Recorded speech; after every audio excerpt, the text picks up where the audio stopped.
whole fucking diseased, corrupt temple down on your head. It's gotta be biblical.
Yes, I have been waiting for this one all week. Welcome to a new show, Patriots across the pond and Frens, Red-Pilling Rene, episode 1, an awakening journey in real time. Little quick intro. Rene is a personal injury lawyer, family man, and an establishment-educated normie, as we all were at some stage. Well, he wasn't until recently when, by his own volition, had a sharp and rude awakening while reading the latest Epstein File public disclosure. Rene, Elisa, how are you both? Doing good. Doing good. How are you? Glad to have you, Rene. So I want to, now that we know Rene's kind of, authoritative overview, I want to give you a personal insight. Rene also happens to be my cousin by impending marriage. And we just celebrated our first anniversary of meeting each other. We met last year, Super Bowl Sunday. And he is one of the nicest people I've ever met. He's kind, he's brilliant. And we had a little bit of sparring here and there, all in good faith and good humor, because he thought I was nuts. And with good reason, if you haven't gone down these rabbit holes. And so this is going to be really interesting, because about a week ago, he reached out and said, hey, I'm not so sure you're as crazy as I thought, in not so many words. And turned out that the Epstein Files really made an impression on the way he viewed things and what he didn't know. And so we said, well, you know what? We can help you. We can hold your hand. We can guide you through this. And there's so many people out there that are going to start feeling the pain of a lot of what the truth is and has been going on for decades, centuries, and probably millennia. And that's what it's all about, helping everyone get through. And where we go one, we go all. So welcome. Thank you. So I think what I said to you, that I was humbled by you. Yeah. Do you know how many times in my life I have used the words, I have been humbled by you? How many? That one time. Oh my goodness. I'm I don't humble. I am by nature a litigator. I will be right. I will use your words against you, and I will kill you with them. Except with you, I was humbled. Wow. That means a lot. Yeah. So I mean, you two have sort of gone back and forth with, Elisa, you're banging on about that again, sort of stuff over the last year and stuff. So it's really interesting. Yeah, well, it is, because every time a conversation would come up that was sort of in the news or kind of mainstream or whatever the case may be, I would always have kind of my little remark like, oh, they're all pedos. Oh, they're this. And then he'd be like, is everyone a pedo? And then we would just laugh and everything. And because Rene also happens to be George's godson. So there's like a really special connection on top of everything else. So I just want to make a very quick public service announcement. As you guys all know, we have an amazing event coming up in April 25th and 26th here on Long Island in Lynbrook, the Awakening Summit. And the tickets are starting to go fast. We have 2 levels. We have VIP and we have general admission. The VIPs are going very quickly, and VIP entitles you to come in early. It allows you to, kind of have free breakfast and interact personally one-on-one with the speakers. We've got amazing speakers coming in from all over the world. Stu and I are going to be your MCs. Derek Johnson, Kerry Cassidy, Brad Olson, Light Warrior Patriot, help me out here. Who else? Joe and Scott from Truth Stream, Dr. Jan Halper Hayes. I'm sorry if I'm leaving anyone out here. Lisa. They're on the screen now. Yeah, Lisa Schermerhorn, Chris O'Connor from the Secret Space Program. So it's going to be an amazing event, 2 days. Get your tickets now. It is going to sell out because they're going very quickly. And you can go to theawakeningsummit.org. Okay. Brilliant. That's done. Right. So we had a first little chat like this about a week ago, Renee. And and you were on your way to you're on your way to the Super Bowl. And I have to say, you were, we seem to have pacified you and helped you already in a week. But last Sunday, you were not in a very good way, were you? No, I was a mess. I didn't know which way was up, which way was down. I don't get nervous. You have to understand, I have hundreds of people's lives in my hands every day.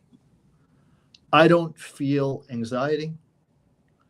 I don't feel pain. I'm a surgeon. Essentially, I'm a surgeon. I am cold as a fish. I'm here to do the job. I execute every day. I win every day. But the Epstein files have changed it almost on a cellular level, if that makes any sense. It's made me doubt everything. It's made me question everything. The people that I thought were insane, like the Alex Joneses of the world, I want to write him a letter apologizing for every thought I have ever had. Every vote I have ever made, I want to take it back. But I think in life, you have to kind of like forgive to go. So I have to forgive myself for being so wrong about everything.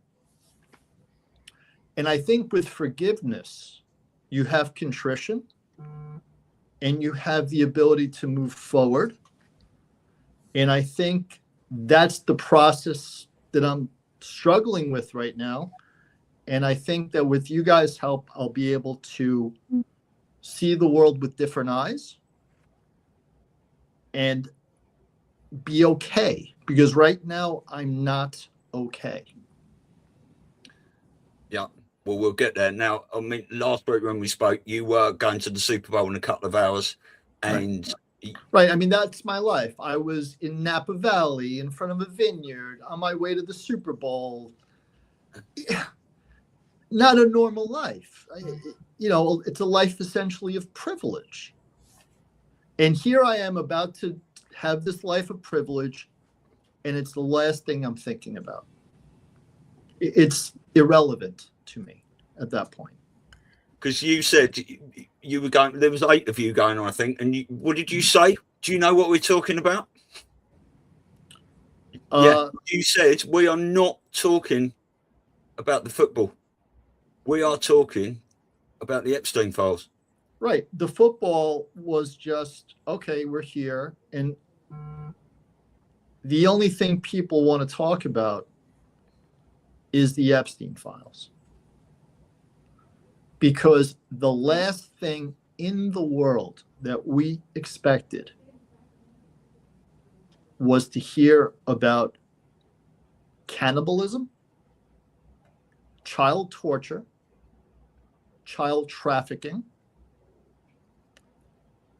a cabal of, I don't even know what they are, essentially controlling every aspect of the world, controlling mass disease, controlling every aspect of human life. So whatever control we thought we had was an illusion. You know, and these are wealthy people. These are people that have made it. And everyone is now questioning, have we made it? Is any of this even relevant in light of this background? So that's what everyone was struggling with. Everyone was pale. Everyone was shell-shocked.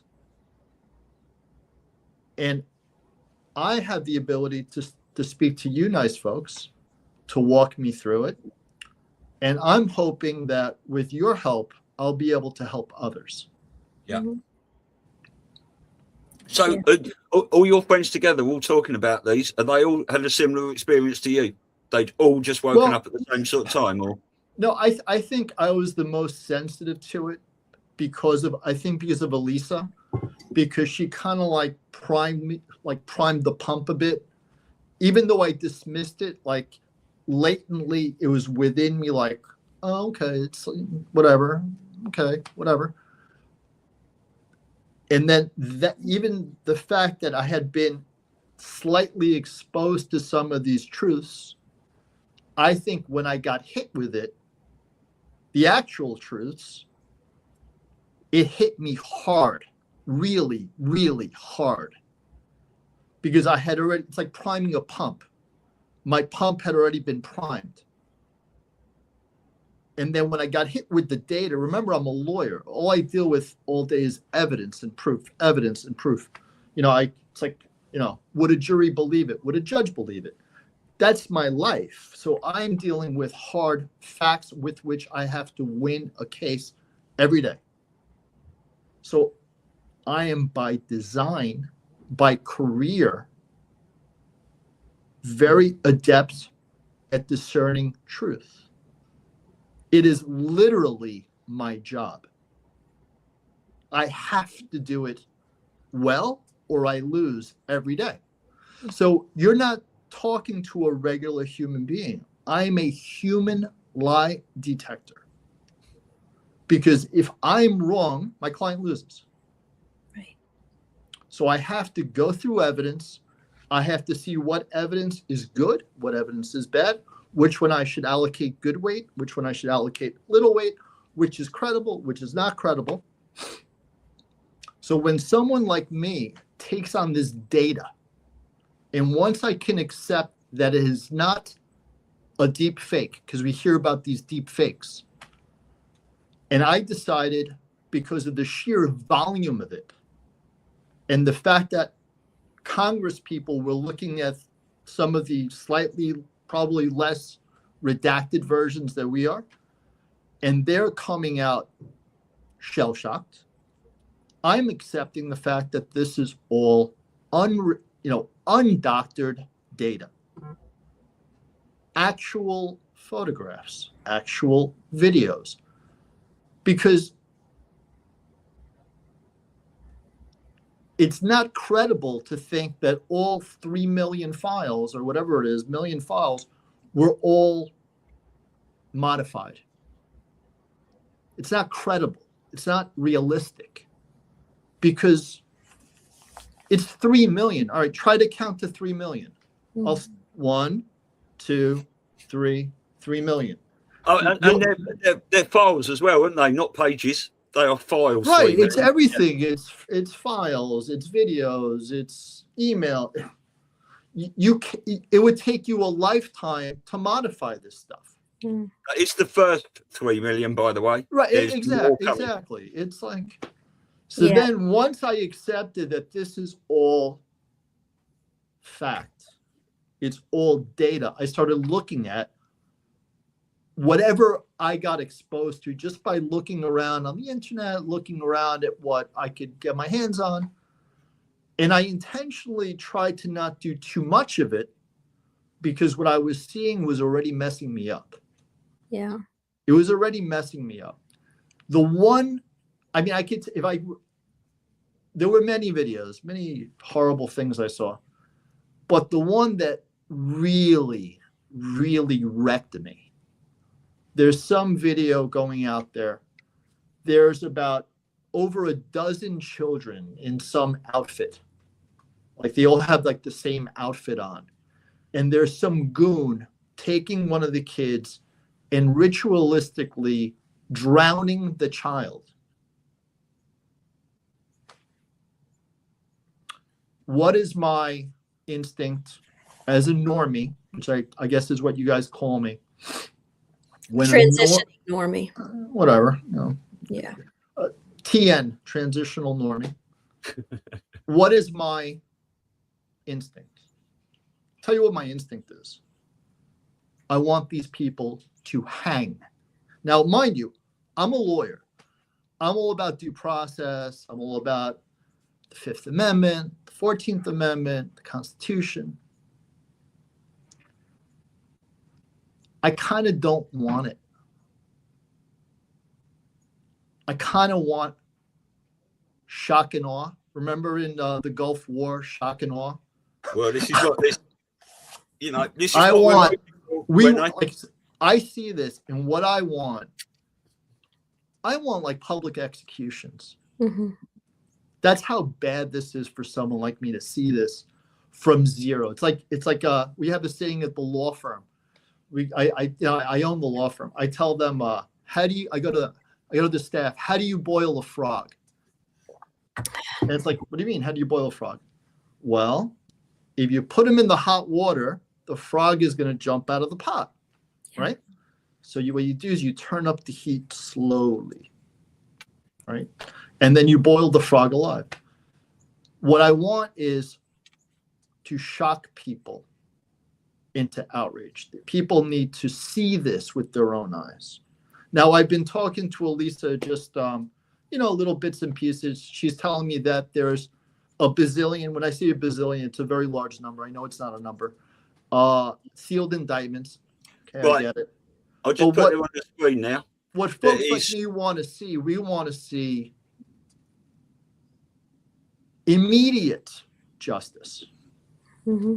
That's the issue that we're going to come across. That if people like me do not see immediate justice, people are going to lose hope. They're going to move on to the next thing. Yes. Well, and that's sad. Well, here's the thing. You need to shock people to wake them up, because we have all been, and we include us because it's just a matter of timing when we woke up, right? We've all been brainwashed. We've all been kind of put into this mode of just, zombie state, right? You get up, you go to work, you pay taxes, you make sure your kids go to school, right? And we haven't been able, because of the way they keep us moving constantly, to be able to look at this. And then they engineer hate, right? Women hating men hating women, blacks hating white, religions, right? So we never stop to say, wait, who's pulling the strings that we should really be hating? And so once this shock and awe, as you call it, happens, right? They've been dripping and dripping and dripping. And some people have picked it up and some people have woken up. Like Stu and I woke up a couple of decades ago because, this didn't sound right, or 9/11 wasn't right, or, the election wasn't right, or how come everybody's on pharmaceuticals for like 30 years and nobody gets healed, and so we all kind of picked little pieces that started to wake us up. But when you have this shock and awe and it wakes a significant amount of people up, then you can start showing the justice. And the reason you can't show the justice before is because if people don't truly understand the depths, they will be afraid that there's a military action or there's a dictator, or they have to rally around the idea that there's good and evil and they are on the side of good. and now we have to take some very serious action. Now, I So, believe. So I can tell you this, just really quick, Stu. It's like we don't know who is good now and who is evil. Mhm. You know, it's a real problem. You know, I know Stu and I were born the same year. We're born in 1971. We're 54. A great year. It was the year of Starbucks, which is they get some of my money every day. So we'll tell you about Starbucks. I'm sure you will, Stu. So you know, we grew up during the Cold War.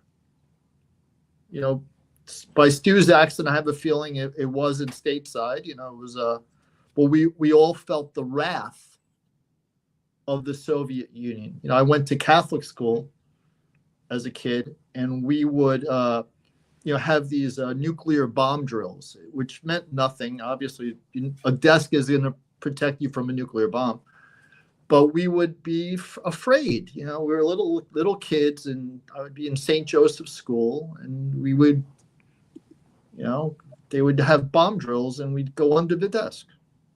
So we all grew up loathing, fearing the Soviet Union, i.e. Russia.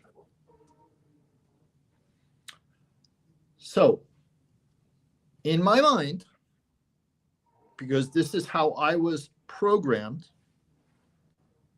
I assumed everything Russian was bad and evil. Okay. Everything from that side of the world must be bad. Okay, so that's how we were indoctrinated, if you will, being a product of that generation. So now I'm hearing through different means that Vladimir Putin is one of the few good guys. That he's one of the ones who's protecting these children. We don't expect to hear that. Mhm. So it's like you have literally decades of belief that are transitioning into like, no, you were wrong for 40 years. Sorry. Yeah. Yeah. Now, I just want to say something to that because I've got a couple of points. Just quickly, this is Q drop 140 because you said that. Where is it? What if China, Russia, and others are coordinating with POTUS to eliminate the New World Order? Now, we read that in 2017, so this is something we've been mindful on. Now, you're going to hear a lot of Q references as we go through this journey and stuff, because, you know, that operation was immense to the awakening of people. But just a couple of points to what you said. The frog in the pot. We have been the frog in that pot for hundreds, if not thousands of years. And the white hats, whenever they gain control or partial control or control of the chessboard, they have been reversing this, right? It is a reverse frog in the pot. They are turning the temperature down over a long period of time so that these people, when this truth comes out, do not have heart attacks and throw themselves off buildings and all these things. And this is what Elisa and my job and everyone in this chat that is red pilling their friends is to plant those seeds, to ease this pressure when people do wake up. And the reason they're doing it like this, because people say, why didn't Trump just come in 2016, fucking arrest everyone, take them all down then? The country was so divided, or they thought they was so divided by the mainstream media telling everyone it was 48% in every vote and it was, you know, 50-50 and the control they had on Twitter, that there could potentially be a civil war. And this White Hat plan is to bring this out without any sort of that. And it says 4 to 6% lost forever in the drops. Hopefully when all this stuff really starts coming down, these Epstein files have been a massive part of this, because what they have done is woken up another significant proportion of the people that were asleep before that, and the next drop will wake up some more, and election fraud might wake up some more, and so on and so on. But you will hear a lot of Q references, and what you were talking about, we want public hanging now, it said in the Q drops, there will come a time none of these people will be able to walk down the street. And that is what we're building to. Yeah. And I want to also add that I think we spoke about this, a little bit, but you have to understand, you have to think militarily. And most people don't. They don't think strategic. They didn't read The Art of War by Sun Tzu. They don't, right? But what we have to also understand is that when you are reverse boiling the frog, this operation is taking down a system. It's not taking down a bunch of people. It's not taking down, one little cartel over here. It's taking down a system that has controlled the world and controlled us. So when you do that, you need to have a lot of psychology. You need to use a lot of psyops. You need to do things that are going to be so chaotic and shocking to people or curious to people that's going to make them stop and go, wait a minute, that doesn't make sense.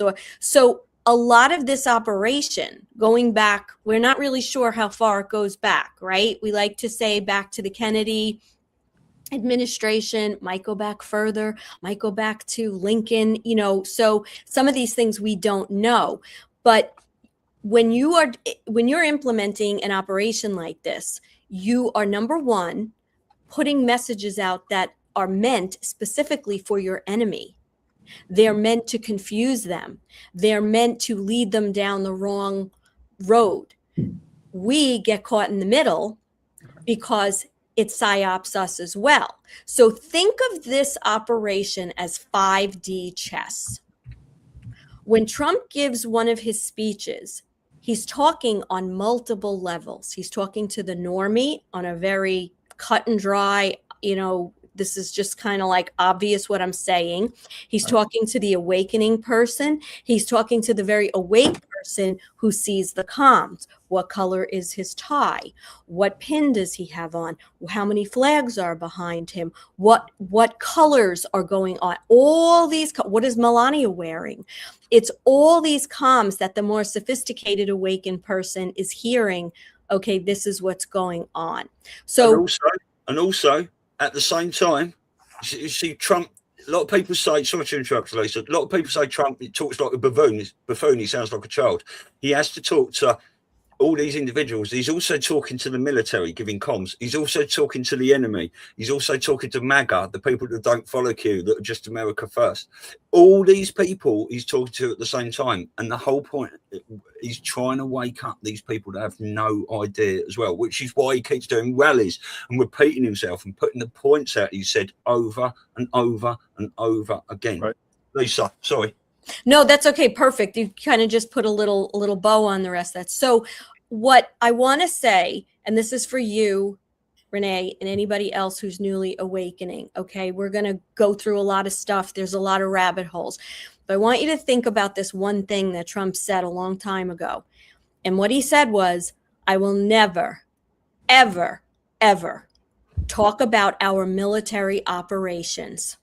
I can play that, Elisa, when I find it. Which means if we're hearing about these things, it's probably done, because he's not going to talk about stuff unless people are arrested. If the let's say the invasions, i.e. Venezuela, if all these things were being told to us in real time, that gives the enemy the advantage.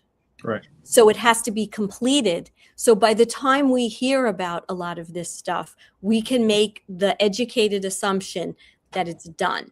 And we could also make the assumption, I'm telling you this because even though there's so much that's so upsetting, it's a comfort level to say, okay, so that means that what we've been hearing as us, our awakened group, the Patriots are in control now for 8 years.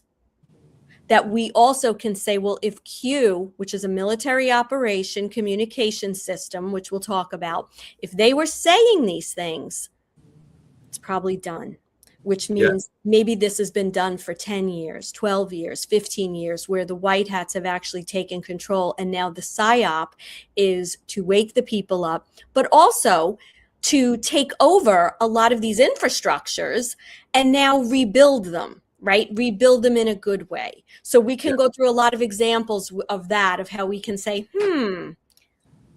they're telling us how bad it is, but maybe that's how bad it was.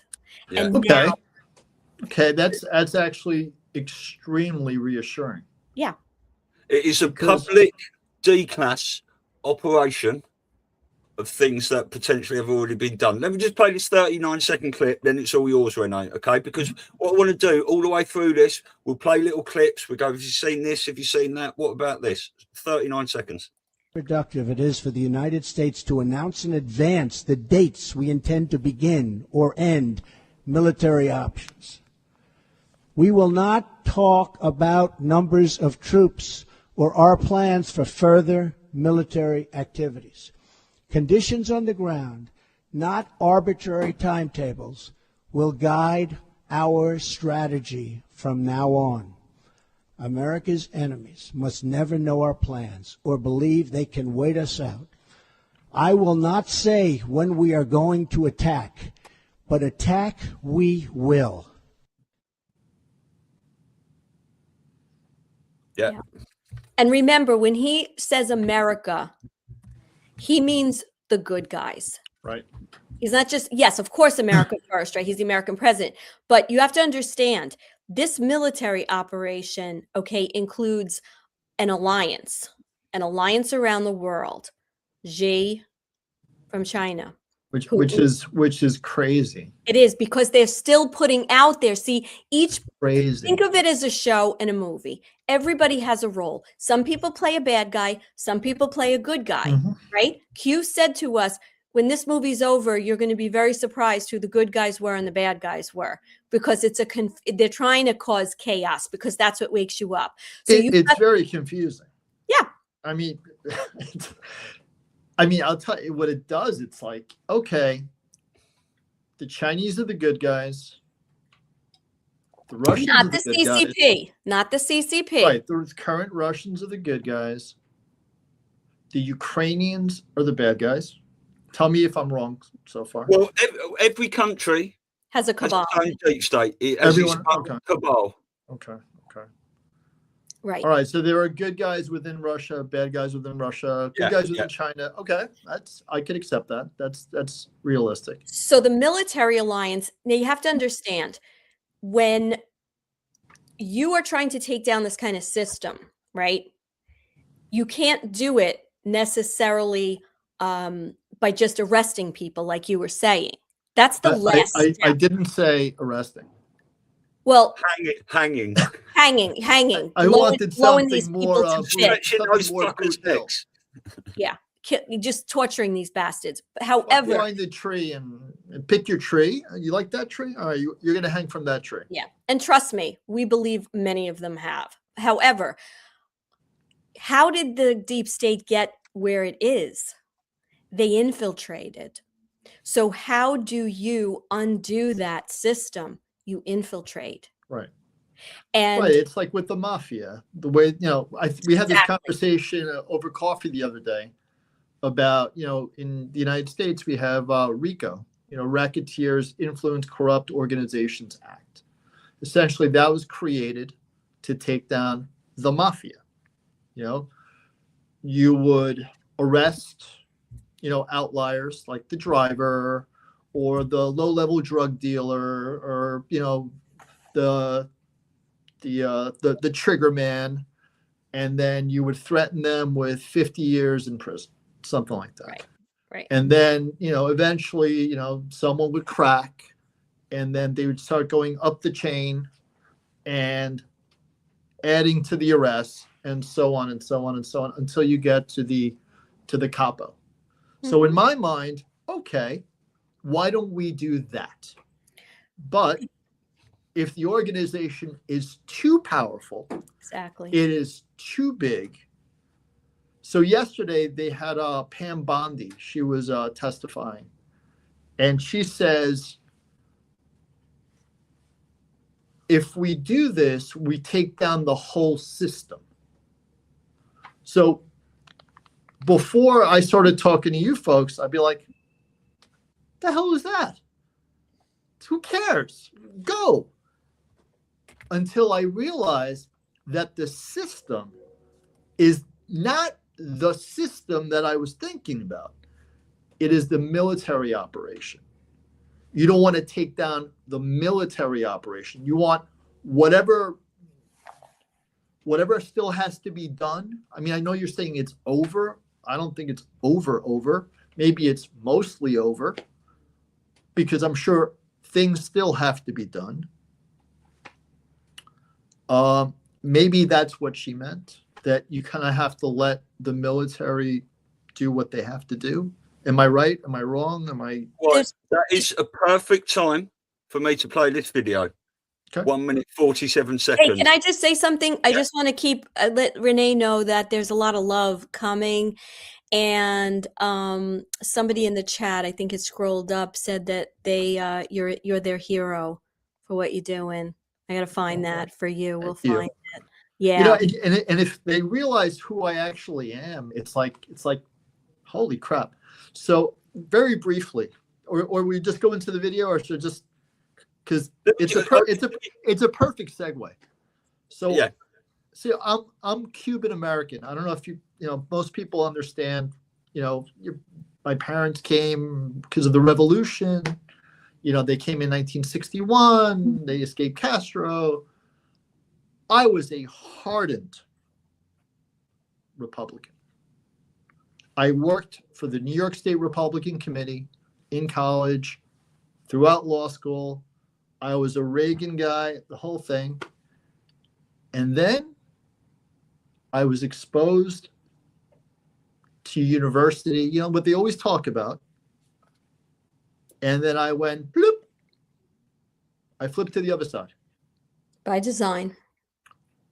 And I started this by saying that I wanted to take my votes back, because I now realize that I have been manipulated. I have been totally fucked with on a very deep level, so as to confuse reality, so as to confuse right and wrong. And I am very grateful for the pain I'm going through. I don't know if that makes sense. It does. And let me tell you, this isn't party. That's the whole thing. This isn't party. They're all part of the club. This is about good versus evil. Right. And Exactly. none of us had a choice about who we voted for. Right. It's We not were even like selected. it's not a party thing anymore. It's just like who is with God and who's with the devil.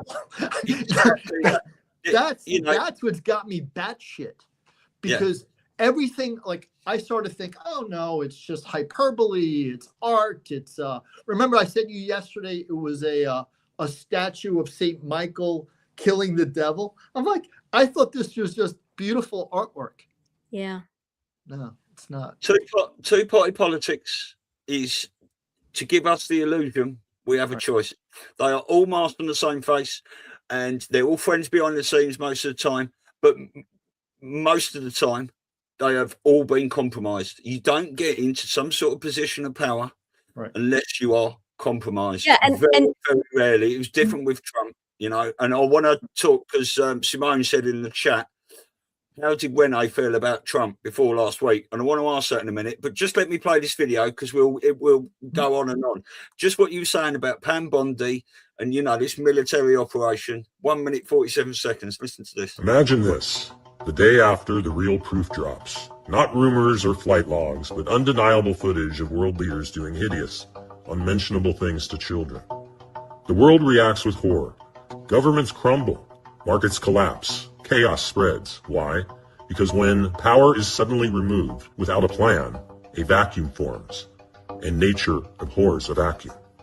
Now imagine you hold that proof, evidence implicating presidents, billionaires, architects of global control. You could release it, or you could use it to force them to surrender, dismantle their networks, and retreat without war. That's not corruption. That's leverage. and leverage is how you remove power without triggering collapse. To the doubters who say Trump is on the list, ask yourself, if that were true, why did they deploy everything to stop him? Lawfare, fake investigations, a CIA-signed Russia hoax, even attempts on his life. If they had the leverage on Trump, they would have used it already. But they haven't, because they don't. I wish Trump didn't have to lie. I wish there were another way. Maybe this bizarre, out of sync with MAGA behavior is the wink and the nod. Maybe acting out of character is the message. This isn't about feelings. It's not about outrage or hashtags. It's about power and how it's strategically neutralized. You don't take down the Illuminati or New World Order with a lawsuit. You do it with leverage. Silent, invisible, world-shaping leverage. My friends, we are all anonymous, and welcome to the real world. That's really awesome. And it's true. You know, I deal with legal warfare every day. And I know that if I have the goods on a defendant, I put it front and center. I don't keep it. I don't wait for the gotcha moment. I neuter them. I put the evidence out there. Maybe I'll let them testify about it so they can perjure themselves. You know, maybe if I feel like having some fun. Yeah, if they have the goods on Trump, they would have put it out there. He would have been forced to resign because the public outcry would have been loud. Mm-hmm. But they haven't. Yeah. What does that mean to me as a professional litigator? They don't have it. Because I know what I would do. I would let him talk. And, you know, he knows how to talk. He talks a lot. Talk. Let him hang himself not once, twice, 3, 4, 5 times.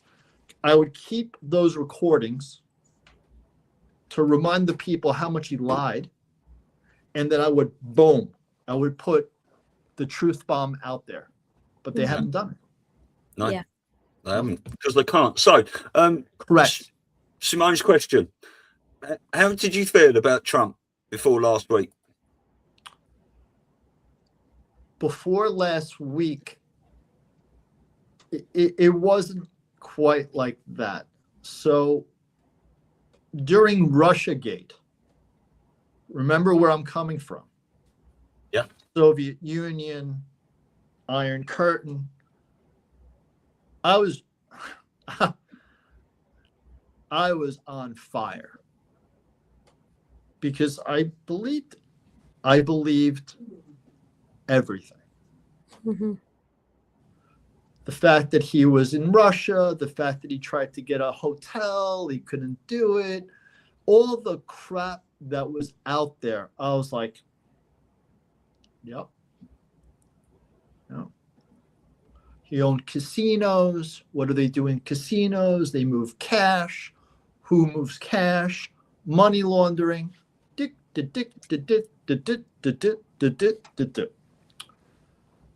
But then I started recently looking at my own life when he was president now and when he wasn't president.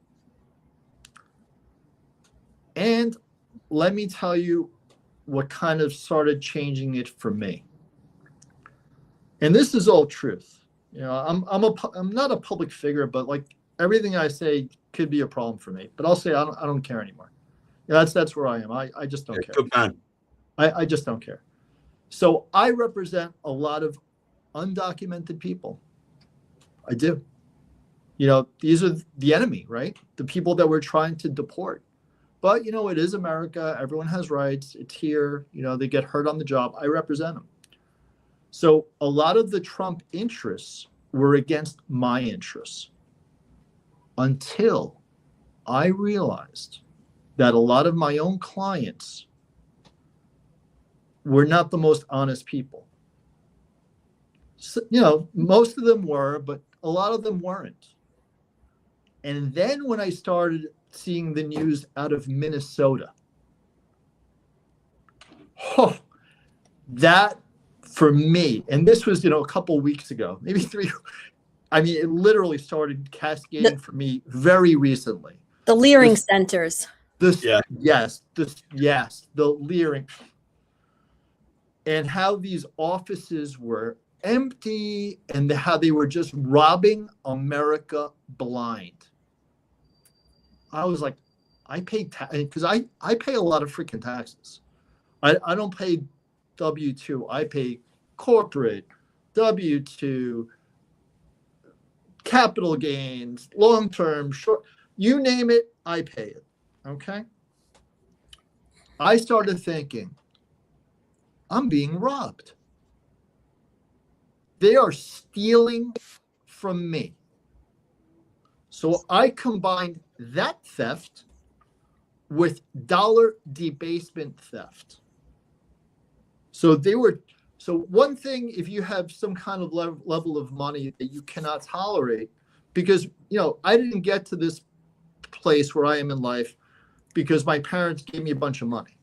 I had to fight tooth and nail for, you know, 30 years to get to this point. So between printing of money, stealing from me that way, using tax dollars for this bullshit, and I can assume that they will do the same bullshit in all 50 states. They give money to countries that don't freaking deserve our money. What are they doing with it? They're sending it back. It's money laundering. Foreign aid is a massive fraud scheme. So then why am I busting my ass to give 50% of my money to this nonsense? That's what did it for me. Because until the Somali stuff in Minnesota, I was as normie could be. And that wrecked it for me. Yeah.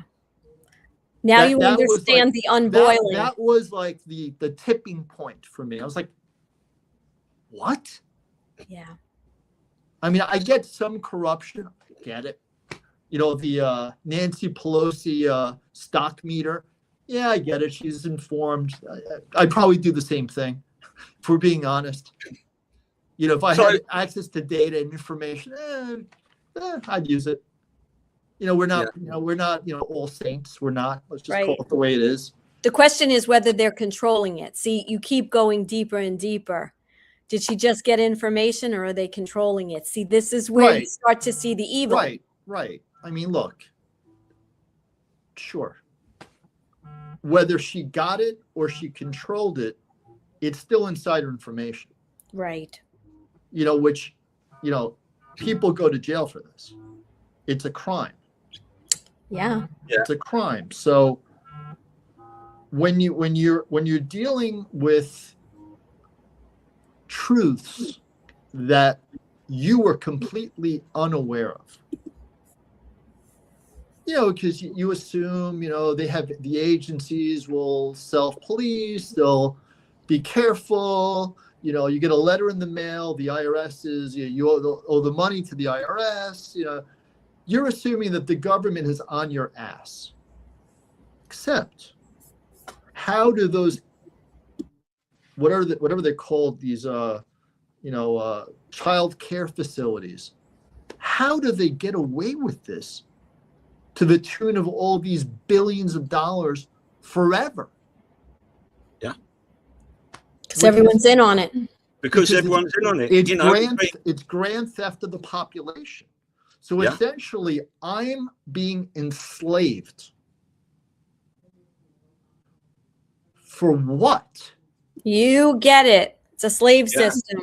The judges, not all of them, of course, but judges, police, people in charge of hospitals, schools, it is a pyramid top down. You need to know what you need to know. And they have got people everywhere, which is why potentially with all those sealed indictments, we might see 60 million arrests, something, because they are everywhere. Now, obviously, you said that you bought most of the stuff about Trump when you were being told it, you know, Russia and all this sorts of stuff. Did you actually see it, the news admit it, when they found out that those 51 intelligence agents had signed that letter that was false, you know, about Hunter Biden's laptop? Did you see sort of any of that? You have to understand something. My life it's not easy. So I cannot be glued to the news every day. I can't. Because, I mean, even for me to do this show, I literally had to like, okay, you do this, you do this, you do this, you do this, you do this, you do this, you do this. I need 2 hours where I could just focus on this show because it's important to me, because I need to feel better and I want other people to feel better, because otherwise I'm going to spend a fortune on a therapist. Yeah. You know, well, yeah, go on. So the answer is, I knew about it, but I was like, oh, whatever. I looked at it as politics. It's like they're using politics. They're like, oh, this is the new scapegoat. This is the new fight. This is the new, distraction. It's like, it's annoying because every week it's some new shit and you don't know which shit is true, which shit is real, which is just throwing, they used to call it mudslinging, back, I think in the 1900s or 1800s, mudslinging. You throw the mud at the wall, you see what sticks. I didn't know what was real. Right. Yeah. Well, I think I just want to say something. When you start to look at the tentacles, right, and all the tentacles that go in all these different areas, Department of Education, the Fed, the IRS, the media, all these pillars, and then the Fed. That's another thing that fucked me up. Yeah, and so the Fed is not the government. We'll yeah. get there. So what I'm saying is, you start to see that the control systems were completely, we stood no chance. So now what we are seeing, what we believe we're seeing is a dismantling behind the scenes of this. Now with the white hats in control, you can pretty much assume, like, none of us watch mainstream media, right? Because it's either trying to wake up normies now, right? In the past, we didn't watch it because it was all propaganda. So now we're looking at it going, okay, so that's coming out.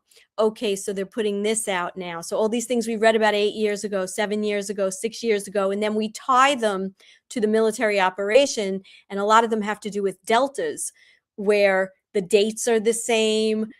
So we're not there yet with you. But what I'm trying to say is that, yes, now a lot of what you're seeing is what we would call disclosure. Yeah. And I want to play this video. It's perfect, right? This, obviously you were told lots about Trump, propagandized and stuff, but Trump made this speech in 2016 called Our Movement, but it was this speech will get Trump elected. Now, obviously you potentially haven't seen this, but you watch this now with what you know now, and you see how much sense this makes. This is just under 6 minutes, okay? But this is magic. Our movement is about replacing a failed and corrupt political establishment with a new government controlled by you, the American people. The Washington establishment and the financial and media corporations that fund it exist for only one reason: to protect and enrich itself. The establishment has trillions of dollars at stake in this election. For those who control the levers of power in Washington and for the global special interest, they partner with these people that don't have your good in mind. Our campaign represents a true existential threat like they haven't seen before. This is not simply another 4-year election. This is a crossroads in the history of our civilization that will determine whether or not we, the people, reclaim control over our government. The political establishment that is trying to stop us is the same group responsible for our disastrous trade deals, massive illegal immigration, and economic and foreign policies that have bled our country dry. The political establishment has brought about the destruction of our factories and our jobs as they flee to Mexico, China, and other countries all around the world. It's a global power structure that is responsible for the economic decisions that have robbed our working class, stripped our country of its wealth, and put that money into the pockets of a handful of large corporations and political entities. This is a struggle for the survival of our nation, and this will be our last chance to save it. This election will determine whether we're a free nation or whether we have only the illusion of democracy, but are in fact controlled by a small handful of global special interests rigging the system, and our system is rigged. This is reality. You know it, they know it, I know it, and pretty much the whole world knows it. The Clinton machine is at the center of this power structure. We've seen this firsthand in the WikiLeaks documents, in which Hillary Clinton meets in secret with international banks to plot the destruction of U.S. sovereignty in order to enrich these global financial powers, her special interest friends, and her donors. Honestly, she should be locked up. The most powerful weapon deployed by the Clintons is the corporate media, the press. Let's be clear on one thing. The corporate media in our country is no longer involved in journalism. They're a political special interest, no different than any lobbyist or other financial entity with a total political agenda, and the agenda is not for you, it's for themselves. Anyone who challenges their control is deemed a sexist, a racist, a xenophobe. They will lie, and then again, they will do worse than that. They will do whatever is necessary. The Clintons are criminals, remember that. This is well documented, and the establishment that protects them has engaged in a massive cover-up of widespread criminal activity at the State Department and the Clinton Foundation in order to keep the Clintons in power. They knew they would throw every lie they could at me and my family and my loved ones. They knew they would stop at nothing to try to stop me. Nevertheless, I take all of these slings and arrows gladly for you. I take them for our movement so that we can have our country back. I knew this day would arrive. It's only a question of when. And I knew the American people would rise above it and vote for the future they deserve. The only thing that can stop this corrupt machine is you. The only force strong enough to save our country is us. The only people brave enough to vote out this corrupt establishment is you, the American people. Our great civilization has come upon a moment of reckoning. I didn't need to do this, folks, believe me. I built a great company, and I had a wonderful life. I could have enjoyed the fruits and benefits of years of successful business deals and businesses for myself and my family, instead of going through this absolute horror show of lies, deceptions, malicious attacks. Who would have thought? I'm doing it because this country has given me so much, and I feel so strongly that it's my turn to give back to the country that I love. I'm doing this for the people and for the movement, and we will take back this country for you, and we will make America great again.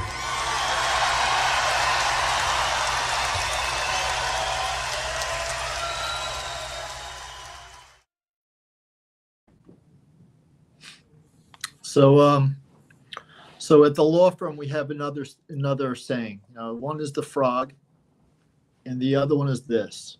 So it's perception is reality. Oh, right? yeah.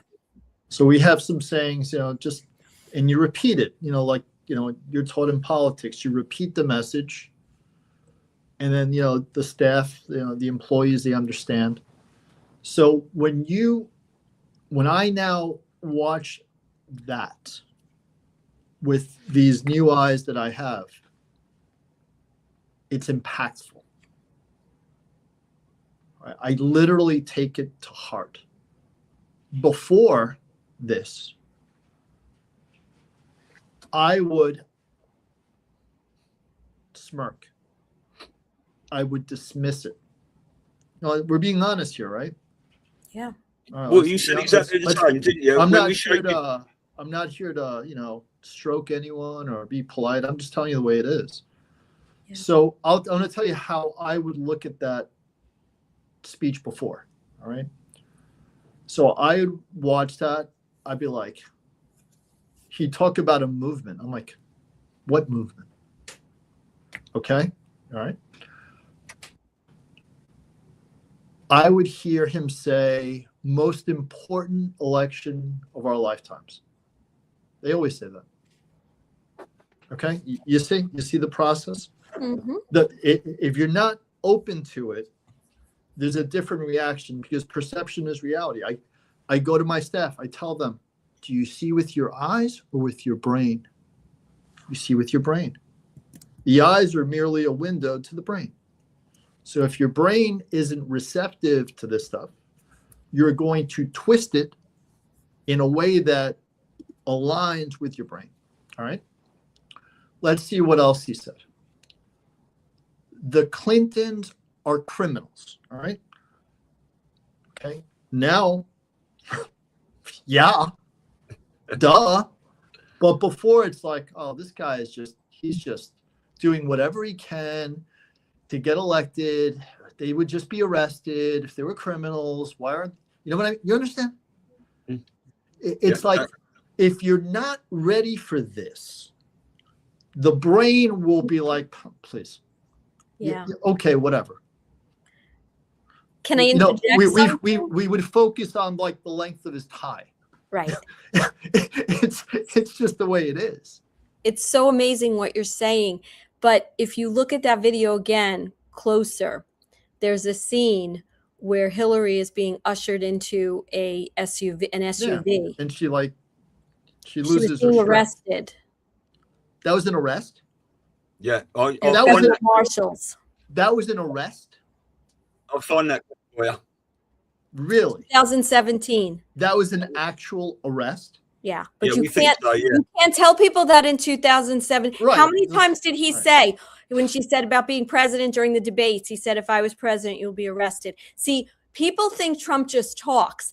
Every single word out of his mouth is a deliberate statement. Every mispronunciation, every single misspelling in his tweets, they're all deliberate. Okay. Yeah, I just played this for you. By the way, that was a great speech. Yeah. Trump has made it's only great because mentally I'm open to it. Yeah. Yeah. Trump has made some of the greatest speeches. Just watch this then. This is great how this is going. I believe this was the 9/11 memorial service. Yes. In 2016. 2016. Huh?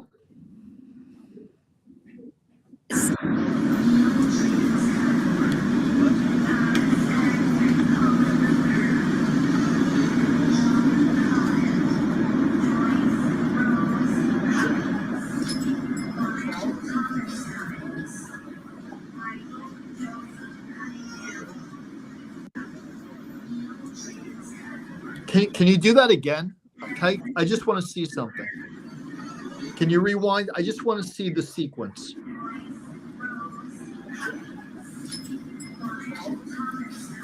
It will do it again. It won't. I just wanted to see the order. Yeah, all right. I wanted to see if the marshal grabbed her first or she stumbled first. That's something that I with these eyes, I focus on that. I'll play the start again for you in a sec. Okay. Stu, that was 2017, wasn't it? It was after the election, wasn't it?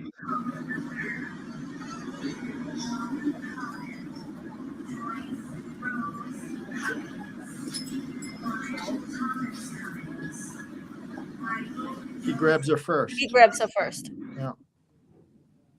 That's it. Now again, we don't. Why would he grab her by the arm? You take her by the hand. These are the stupid things I thought, but it's not stupid. They're not stupid. It's not stupid at all. So if I'm being a gentleman and I want to help someone onto a van, I was like, you take their hand and you put them onto the van. He grabbed her like a perp. Yeah. Yeah. And then she disappeared. And then 2 hours later, she was back out, but she looked different. It's like the body double had been put out. Yeah, we got to go over that. I'm hearing about these masks, and I'm like, yeah. Well, there's you have to remember, Hollywood has been developed. Look at the makeup, look at the masks, look at the things they create. Right, you have that. Well, then Mrs. Doubtfire. Right, and you have the CIA, who, if you just look at normal business, right, I'll say it like that. You have these amazing masks that were developed back in the 90s. God only knows what they're like now. And because if someone had to change identities quickly, that's what they used them for. So these masks are extremely sophisticated. It's not like a Halloween mask, Well, that lady from the CIA went into a meeting with George Herbert Walker Bush wearing a mask, and he had no clue. Apparently. It's amazing. And you think how long ago that was? And you see these feeds where Joe Biden is taller, and then you see other ones where he's got like a wrinkle in his face. Like, excuse me. They were trying to tell us because his administration was not an administration. It was the pause, if you will. Right. That's why when Trump wears his hat, 45-47. We'll go into all this stuff. I've got a Biden file there. I've got loads of stuff. So the way I used to look at it when I saw that, I was like, he's just being a dick. He's just trying to dismiss history and say, oh, it never happened. It's all about me, me, me. That's how we saw it. Right. And now it turns out that no, actually, no. Well, I don't want to jump too far ahead, but Stu and I were sort of chatting about this, knowing how your brain works and how you are a researcher, right? So there's a series, I won't jump in the gun, Stu. There's a series that we want you to read about devolution and about... You got to remember, I can only give so much time. That's why I think if I can do this with some frequency and I rely on you folks to educate me, I will be able to handle the law firm, make sure no one dies, everything is okay, and I can slowly open my eyes to the real world, slowly. Yeah. Because remember, if you shock me too much, what is the natural reaction of the human being? Oh, it's cognitive dissonance. Right. Not only that, but it's a pleasure principle. You don't want pain. Yeah. So this isn't pain. This is strictly what I was just going to describe to you. It's a description and a breakdown constitutionally about how the government was taken into a state of devolution where the military took over. So it's very cerebral. This isn't like the awful Epstein File stuff. It's just puts it in a place of being able to understand what that dash was all about, so to speak. Yeah, because you're going on holiday soon, Rene. Yep. You're going for a week, aren't you? Are you going to I don't know, ask what you do on holiday, but do you like to read? Do you chill out? And is that what it's all about? Is it? So I mean, it depends. I have varied interests. So everything is different. So this trip, I'm going to the Bahamas. It's a family trip. My wife and my 2 kids. We're going to a resort that has amazing water parks. So that could be one trip. I could go to a trip to Europe. Because I want to, drink wine for a week.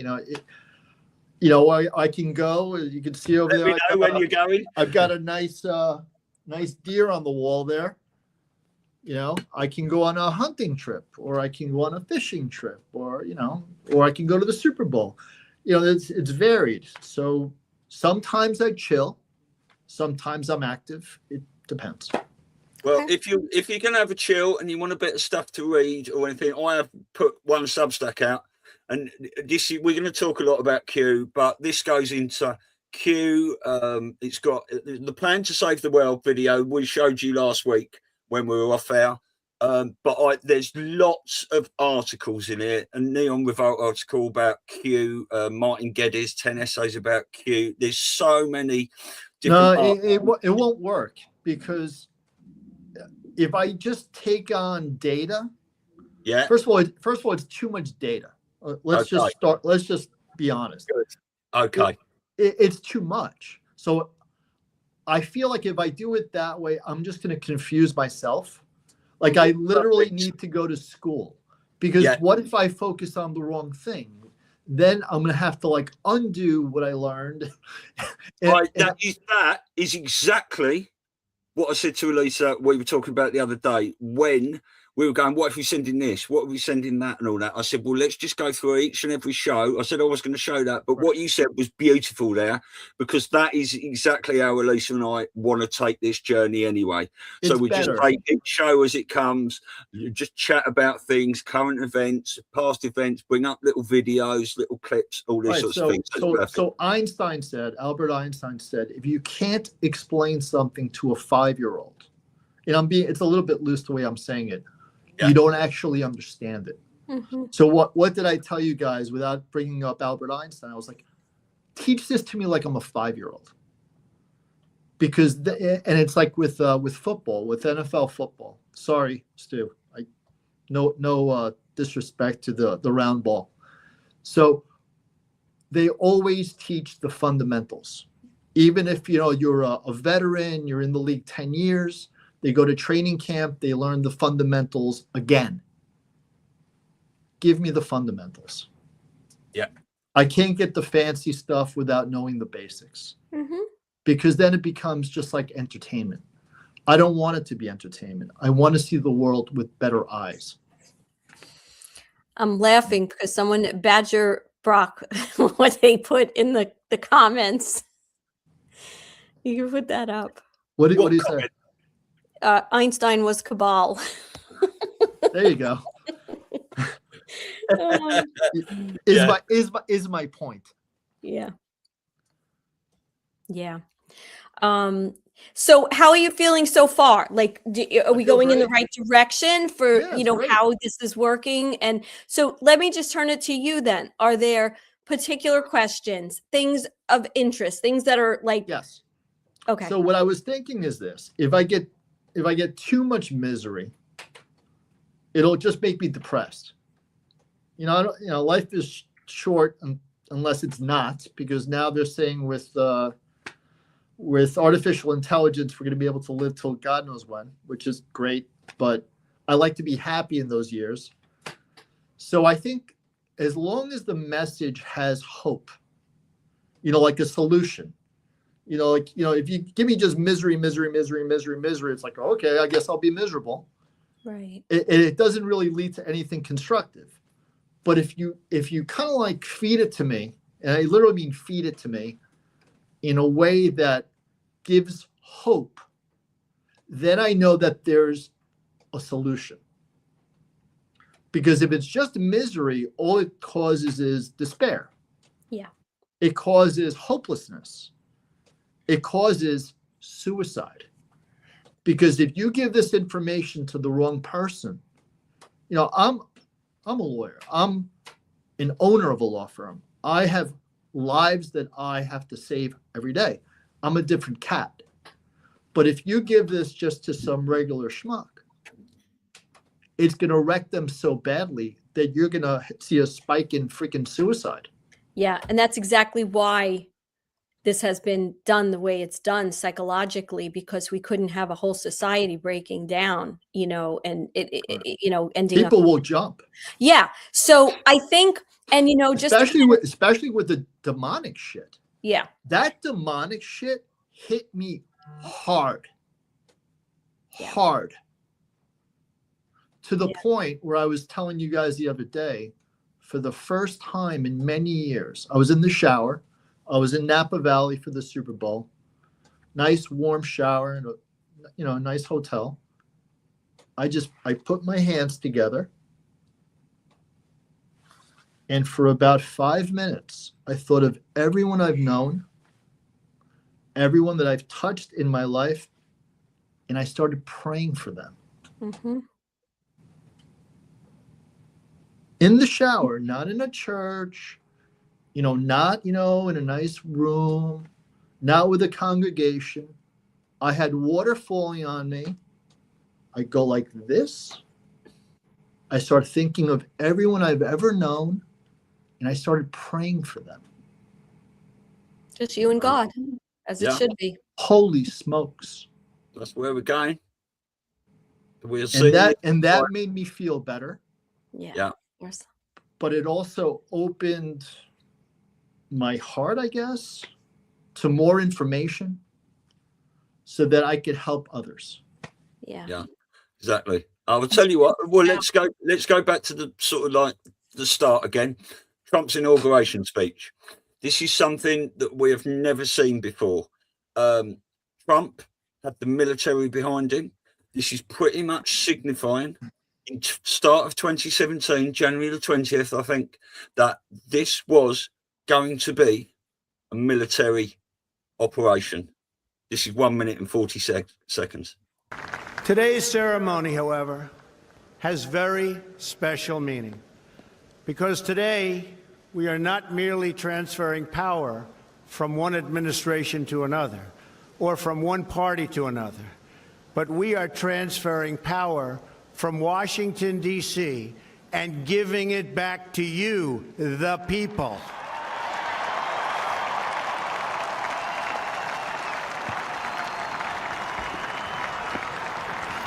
For too long, a small group in our nation's capital has reaped the rewards of government while the people have borne the cost.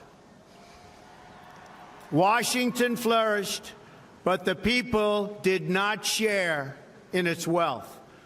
Politicians prospered, but the jobs left and the factories closed.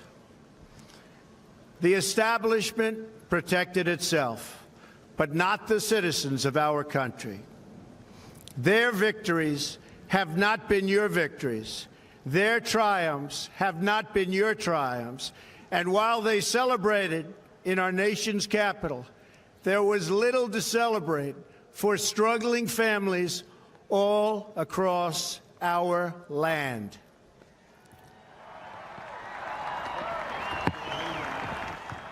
That all changes starting right here and right now, because this moment is your moment. It belongs to you. Again, perception is reality. Yeah. So the old me, this is what I would see with my eyes, right? I would see a military dictator. Mm-hmm. That's what I would see. I would see a guy who's using the power of the military as a cudgel of power. Okay. That's what my eyes would see. Now I look at it completely differently. So I think if you change the minds of people, they will see the same data in a completely different way. Yeah. Really, I am your guinea pig. I mean, I'm telling you. That's why he couldn't come in, Renee. They couldn't come in and just start arresting these people, because that's what it was like. Exactly. These bastards, these horrible, disgusting, putrid. It had to be done behind the scenes with the right law, right? Right. Implementing, because the white hat said we're no better than them if we don't do it according to the Constitution and the law. This And is that- why Trump always tweets law and order, doesn't he? Sorry, Elisa, go on. Yeah, no, exactly. Because people would have freaked out, and it's a slow unboil. So if you see that with a different mind, the flash of the law and order, you see it like dictatorial. You see it, this is iron fist, dictatorial politician. That's how you see it. yeah. Until you see it in a different way. You know, this is, I'm sure I'm not the type of guest you guys are used to that has almost like, it's like there's like two of me. And it's so recent that it's like a line. It's like almost like an awakening. You know, it's like So what I would say is, if you look at that video, those guys, and of course we're not military experts, right? But a lot of the experts have commented, those were military intelligence guys. So those guys behind them were intelligence. Yeah, one of them had a military intelligence band, and the other one wasn't. It was an Attorney General, Surgeon General, something like that, wasn't it? I can't remember the exact name of it now. Yeah, but they were from what I understand, they're from all branches. All branches. Yeah. And see, what I want to tell you about this idea of comfort, right? Mhm. Part of like us, let's say the group that came before you, right, that were awakened and were sparked somehow to see this maybe before others. We were sort of alone, but we found each other, right? So we found each other and we learned this stuff. And we learned that with all the bad that was coming out, we were getting what they call breadcrumbs that were encouraging us to go, oh, okay. Like, oh my God, this is horrible. And then it was like, oh, okay, so they're in charge of this. They're doing that. There's this little calm. Let me ask you something. Could you make an estimate of the amount of hours that you have dedicated to get to this point? 100,000 hours? Well, since COVID, I mean, really, like, people don't have this time. Yeah, right. They don't have it. People have been put into a position where they have to work 2 or 3 jobs. They've got children. They're worried about their bills. They've got to do this and that. However, I will say, let's think about it. You're in your car, so you're not listening to music. You're listening to podcasts or information or documentaries. You're cooking dinner. If your kids aren't bothering you, you could put headphones on or put on so that's how we did it. I mean, because I was driving but it's also, listen, I'll tell you right now, it's what you guys have done is very, very brave, because I know that you are the extreme minority to have seen this with your own eyes and have it make any kind of sense. And if you go to like the local restaurant or a PTA meeting and have these conversations, people will look at you like you have 3 heads. No, absolutely. So that's why it's very brave to have gone down this path. And it's even more brave to talk about it, because if the population doesn't get it, you can only be characterized as insane. Tinfoil hat wearing lunatic. Well, if you'll notice, most of the people, if you in our chat, we lost family, friends. Yeah. But I believe, this is my belief, some people believe it and don't, this is a spiritual war. And many of us came in with the sole purpose of carrying the light and being the ones and there's many people, thousands around the world. And that was to open the eyes, hold the light for those people who were coming after. So I do believe, as a light worker, that was my role. And so when you accept that, it's like you accepting that you have to help people, in your job. It's our job. And that's right. Why we. And it's interesting, because in what I do for a living, I'm just, I'm a professional.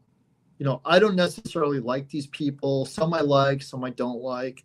Some I love, some I not hate, but like, it's just whatever. Yeah.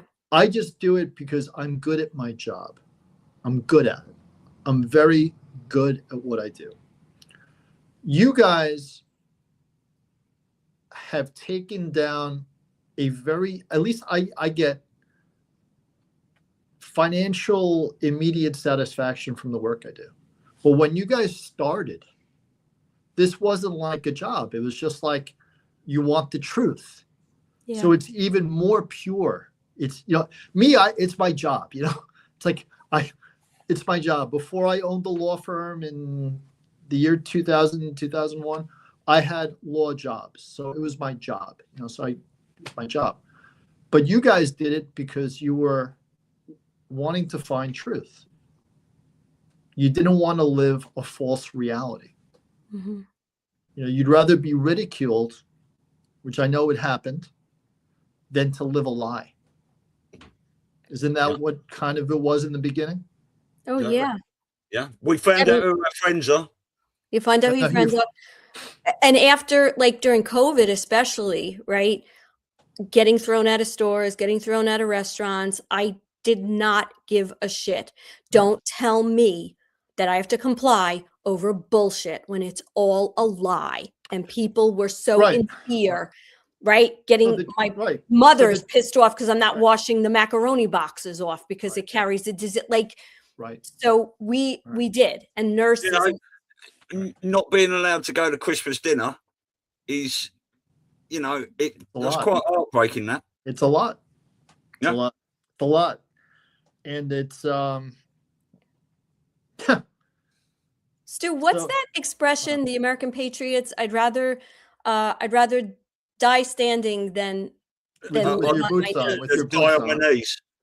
Yeah. And that was exactly, I think, what came over us. You rather die with your boots on than die with your boots on than live on your knees. Yeah. Yeah. Yeah. Exactly. Die standing, then yeah. Yeah.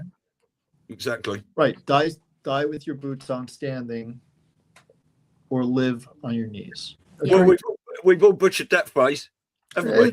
Yeah, but we understand each other. I know. We all know the one we mean. I'm sure I butchered Einstein, who apparently is in the cabal. Yeah. Of course he's in the cabal. See, that's another thing. So now you can literally see this is dangerous. This is why you guys have to treat me like a child. Like a child to be protected. You can literally tell me anything now, and you know what my answer is? Oh, okay. See, and that's a problem. That's dangerous for me, because now you can literally feed me anything.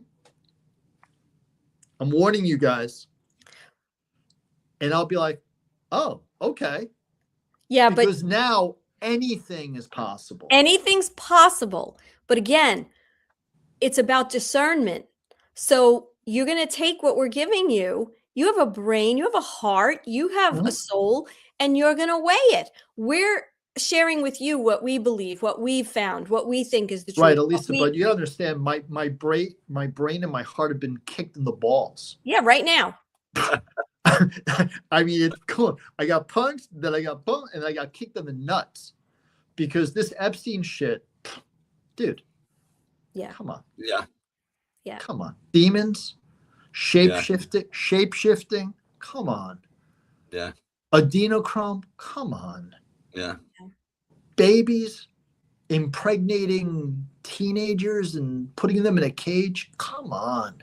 This is why we do it, Rene. I haven't got any kids of my own. I'm doing it for the children. I'm doing it for other people's kids and their future. And I don't give a fuck. I've got two. And I'll tell you, it ain't easy. And even if I didn't have kids, it wouldn't matter because they're kids. Yep. Yeah, exactly. And I would rather die on my feet than live on my knees. Thank you, Simone. Yeah. Simone corrected us. Oh, no, I just Googled it. I wasn't looking at the chat. Sorry, Simone. Okay. Put it in there as well. Thank you. Now, all right, let's talk about a little bit more hope and stuff. Now, let's do some hope. Yep. We have been talking about this military operation for a long time. At the time when Trump did his world tour, we didn't know what was going on. It was only after that people started putting the pieces together. And a shout out to Charlie Freak for the work he did on that, 100%.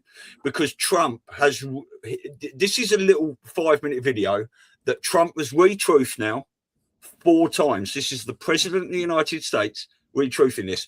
Now, Charlie Freak, we've got some longer stuff, which we are talking about sending you, that you can watch in a documentary, an hour and 45 minutes, something like that. It's been reworked a few times. But Trump started going around the world. We think he had the goods on everyone, and he laid down the law. This is what's going to happen. This is a military operation going on. You're either with us or not. It's called the capitulation tour. Right? Goods Yeah. equals child trafficking, Evidence. That's what we're talking about, goods, because corruption Evidence. is one thing. Oh, yeah. Raping and killing and eating babies and children is another. Yeah. So, I mean, he went to Japan, he handed out the trophy, he went to Saudi Arabia. We'll talk to you about Saudi Arabia some more in another show. He needed the money. He did the sword dance. That's when he walked in front of the Queen. Do you remember that? And everyone said he was a buffoon.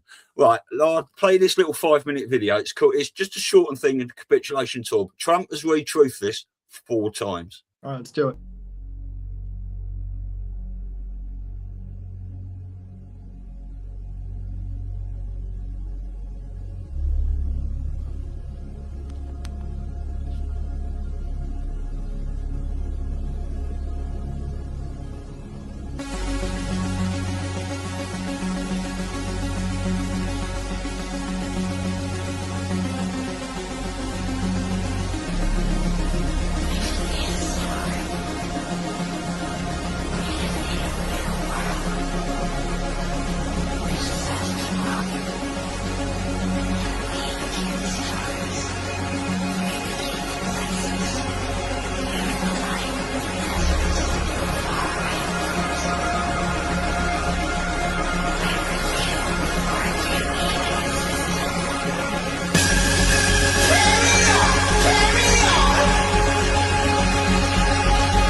Stu, I need to say stuff because that video gets me so pumped. It is like giving me like a drug of adrenaline. I want to just tell you a couple of things. When he did this capitulation tour, there were people and governments that were, evil, right? And then there were other ones that we thought were evil that were being controlled by evil. So, for example, right, in Saudi Arabia, you had bin Salman and that family were basically being kind of, pushed out by the evil ones, Al-Walid, who was in charge. Okay, so he came in, Trump, got rid of them, showed him that no good son of a bitch, and then freed up the family to come back. And he's been working with Trump ever since. You have North Korea, Rocket Man, and all that kind of stuff, because as a military operation, Trump couldn't say what was really going on. They were being held captive. He has, from what we understand, a very nice relationship with that dynasty. They were being held captive by the deep state in that country. That's why he basically runs to Trump. It's basically saying, thank you, because now we're free. China, Xi is a good guy, but he was held captive by the CCP. And we know that his family, his father, I believe, was killed and murdered by them. Okay, so that's a little bit of background on him. Canada, did you notice anything interesting, or have you ever noticed anything interesting about Trudeau, Justin Trudeau? He looks a little feminine. He also happens to be the biological son of Castro. Fidel? Yes. No shit. Okay. You know that my dad went to his high school in Havana. Really? They went to Belen High School. True story. Right. Wow. And that's a whole, Because Cuba was this there was a reason why there was a revolution in Cuba. There was too much power in too little hands, and you convince the population that they have to rise up, and don't vilify the people. That was a well orchestrated thing by the cabal, because this guy could never have gotten into power without the right people behind him. I don't doubt it. So everything sure, of course. The other thing I wanted to say was that if you watch Melania, she has basically been used as a maritime, how in maritime law, the flags that are on the ships. Yeah, sure. That's how they've dressed her. She has been giving. She was she was dressed in It black. It was a funeral. It was a funeral. Yeah, with the Pope in black. Yeah. I was like, I saw that as a Normie. I was like, that's an interesting color. Yeah, but I know in Japan, black means, is it for a wedding, or black means something, red means something in Japan. I didn't know what it is. I was like, well, maybe there's some meaning. Yeah. In the black, and yeah, was there meaning in the black? It was a funeral. That was an actual funeral, or just a funeral? Yeah, we think so. Yeah. Also, Trump like they're burying the Vatican type of thing. Yeah, and we'll go down that rabbit hole with that and what's really was there underneath the Vatican and all the tunnels that exist there as well. Yeah, as a regular schmuck, I would see that it was like, it's like weird. That's odd, right? Yeah, weird. That's odd. Why would now? No. Yeah. Elisa, you got any more on that list? Well, also Russia, when he says the ball is in your, in your hands, Mr. President, when he sends it. So it's also very symbolic of what was in the soccer ball, that they supposedly, it was a lot of the information that Russia, a hard drive that Russia had accumulated on these Satanists and these inside the ball. Yeah. Yeah, that's what we believe. And when he throws it to Melania and he says, we're going to give this, I don't know the exact wording, I'm going to fudge it, but he was going to give it to Barron or something like that, indicating that Barron is sort of like brilliant when it comes to computers. Yeah. And also you'll notice that Trump was inspecting Prince Charles's troops. It was like he was now in control of the military. Yeah, I saw that. Yeah. He's going with the the guys with the hats. Yeah. And he was like almost like giving them like a detail. Yeah. Like, You know- oh yeah, it's almost like your shoes aren't clean enough, you know. Well, Exactly. some people have said and speculated that he was actually talking to them and because of all they've had to witness and see all these years of what was really going on with the royals and the trafficking and the children and all of that. Yeah, I mean, this goes right back to them. Goes I all the mean, way. this could take them down. This Epstein thing, it could They're take down. down They're down. pretty I much. think they're already down. This They're is down. just this is a public disclosure. These Epstein files coming out now are being put into the narrative. Don't forget Trump and Elon and all this kayfabe. You know what kayfabe is, where American wrestlers pretend to. Well, it's the same with Democrats and Republicans. They all pretend they're putting on a show Right. for the people. They pretend to be enemies and they're not. This is why Trump and Elon and Trump and Jeff Sessions and Trump has all these spats with people. It's to 5D chess and to bring out a narrative. Elon said the reason the Epstein files are not coming out is because Trump's in them. All of a sudden, the mainstream media, right, who we think a lot of them are controlled, whether it's a narrative or not, and the Democrats and the people with Trump derangement syndrome are calling and demanding for the Epstein files. All of a sudden, something that they've said was a conspiracy theory for 10 years, now all demanding they come out. Right. Yeah? 2 days later, Trump and Elon are best friends again. It's And he was in the files. He No. was, but not the way they thought. Not in a bad No. way. Right. Not in a compromising way. Exactly. Exactly. That is really, because it's we do that sometimes in litigation. So yeah, of course. the way I'll tell you how we do it. So we present a photograph to the defendant, and they think it's for purpose A. All right.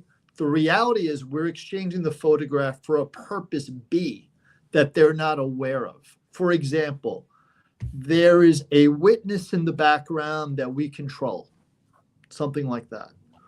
Or there is, I do construction accidents. So there is a some device that they should have used that was inoperable, except they think that we're disclosing, the uniform, like some crap like that. And then we disclose it to their discovery demand, and their brain is saying, oh, it's for this, and they gloss over it. Yeah. And then at trial, they can't say, oh, you didn't tell me. It's like, wait a second, look. And they're like, perception is reality. They're like, oh, shit.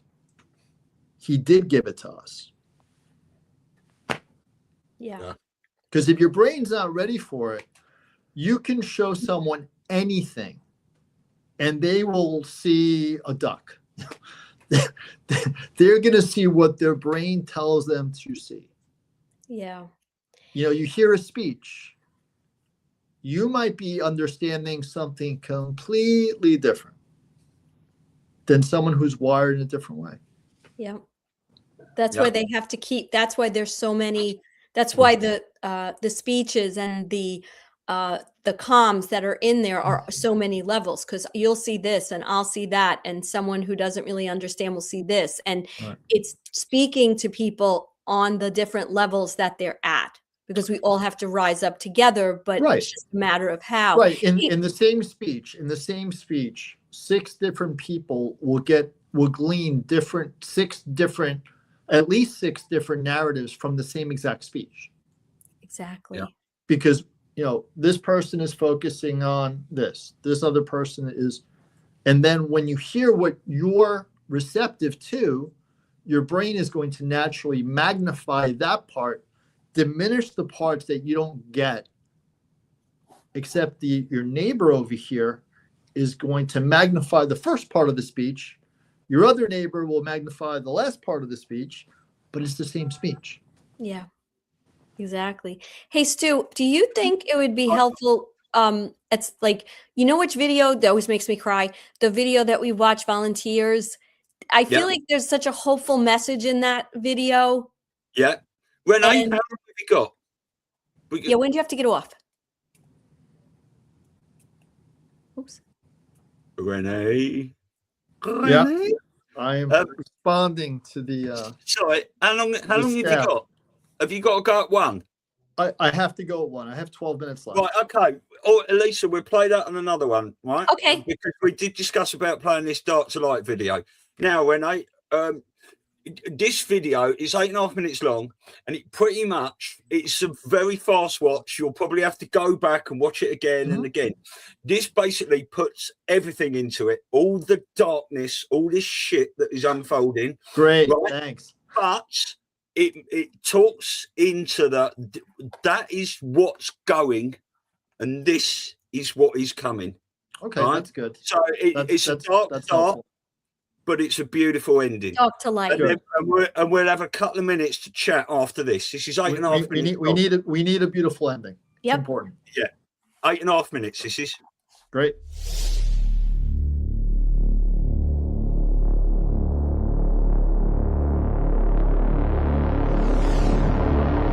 We're moving from dark to light.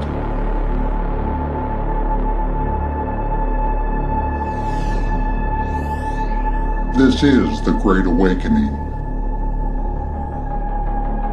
People of the world have woken up, and the light has shined on the darkness, and the darkness cannot hide from it. All the darkness can do is panic.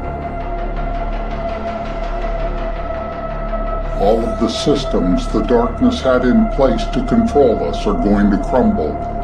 The fear, the corruption, the greed, the wars and rumors of wars, the hate, the technology, media propaganda, the child trafficking, and the slave economy.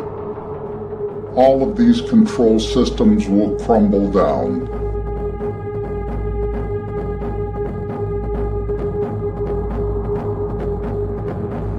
The darkness will collapse in only a few countries at first, but other countries will soon follow. We will unite against the dark.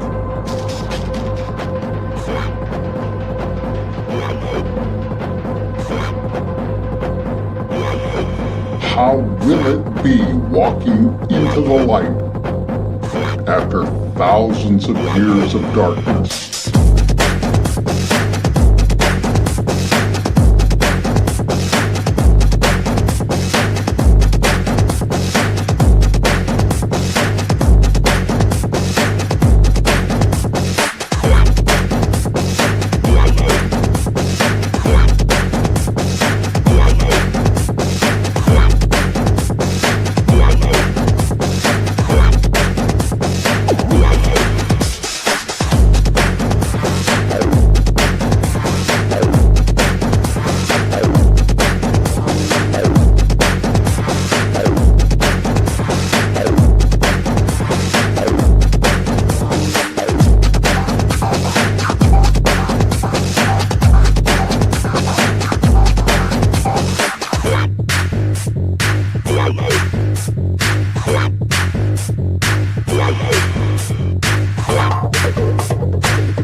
It's game over for the darkness.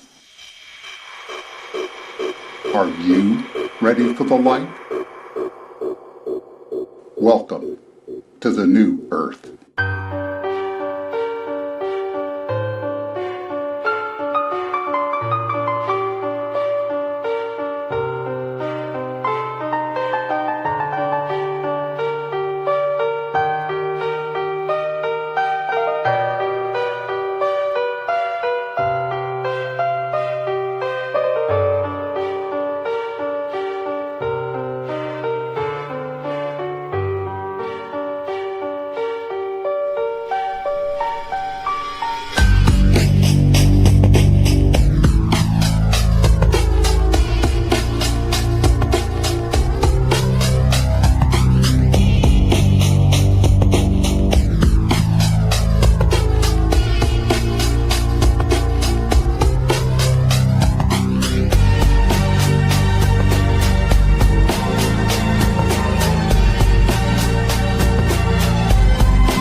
Where we go one, we go all.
That was beautiful.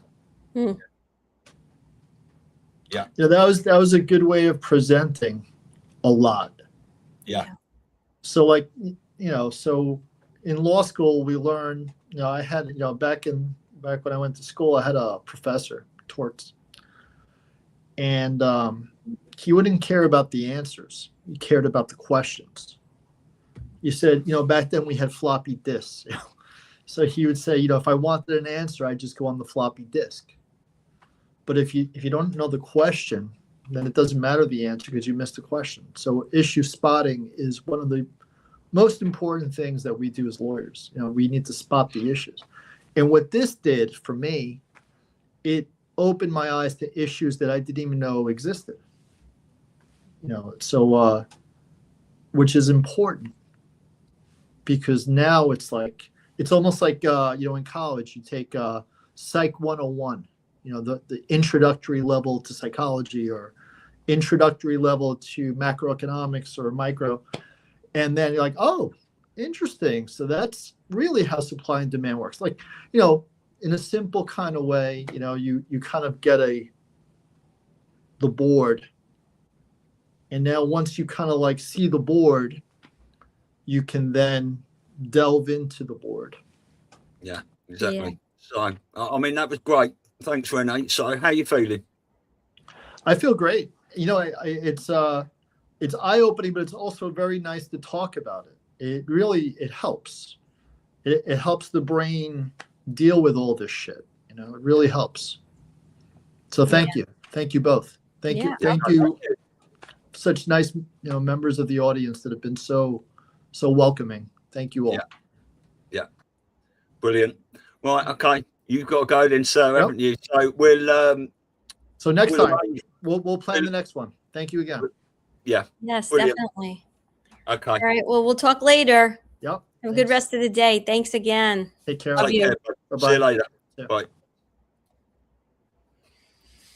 Superb. Almost exactly 2 hours Yeah. we had with him. He's got things to do. Is he going back into court this afternoon? That I don't know, but I'm sure that he's got work to do. Yeah. For his Oh, clients. definitely. We knew he had 2 hours on the dot, really. So that was amazing. Thanks for the love, people. I hope you enjoyed that, because we're gonna be with him throughout this journey. So it's good. Yeah. It's just I find it so interesting that we learned all this, right? Especially the children. And we were shocked, but in a sense, we weren't bombarded. We learned about it, and then many of us opted to go down the rabbit hole and see this and see that and pick out this and pick out that and talk to another truther and this and that.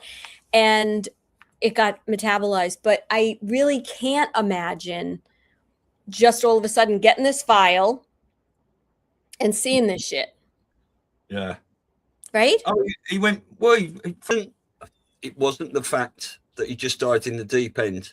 It's two things. Number one, he's an intelligent man. He was indoctrinated into that system. And two, he'd, like many others, given people that were trying to tell him, like yourself, a little bit of abuse. It wasn't nasty abuse, but it was, just shunning and a little bit of ridicule and a bit of laughter and, mockery and, she's talking about that again. Is everyone a paedophile, Elisa? Yes. Yeah. No, so just send him lots of love, because when you start to see this stuff, like we all know, it upends your whole life. And it upends, like he said to me this morning, my priorities have all changed. Yeah. How could it not? How could it not? And so hopefully we wish him a really wonderful holiday and vacation with his family. And we'll pick another day when he comes back, and we'll move along. And I'll put, every Sunday I'll put a coming up this week list, in various channels and stuff. And hopefully we can get him in next week. And we might even try and get him in if he's on holiday, but don't tell him that. We'll try. Yeah. But brilliant. Yeah. Thank you everyone for joining. And we'll see you soon. What have we got coming on? I was Jason Q tomorrow, isn't it? Tomorrow's Jason Q. And then Saturday, we're going to have our family chat. So everyone in the chat is welcome. Everyone watching this is welcome. I will post the thing out on Friday in Telegram, the Facebook account, and various other places, on Twitter, whatever. Yeah. We'll And follow- friends, just remember about the Awakening Summit. We really, New York is just one of those places. We just really have to get a lot of people, especially those people that are in the movement but just don't know, how to find more of us. So just please spread the word, theawakeningsummit.org. If you're local, or local enough, we invite you to come and go on the website and get tickets and join us, because that's how we build more and more people that can understand what's going on, and we have a more strength out there to keep growing the light and raising the vibration. And if you can't make that, get your faces on our family chat Saturday, Yes. 3 p.m. UK, 10 p.m. Eastern for a couple 10 of hours. a.m. 10 a.m. Yeah. What did I say? PM? Yeah. I did. 10 a.m. Yeah, 10 a.m. Brilliant. Okay, cool. Well, we'll see you back here tomorrow. Where we go, when we go, all. See you soon. Bye.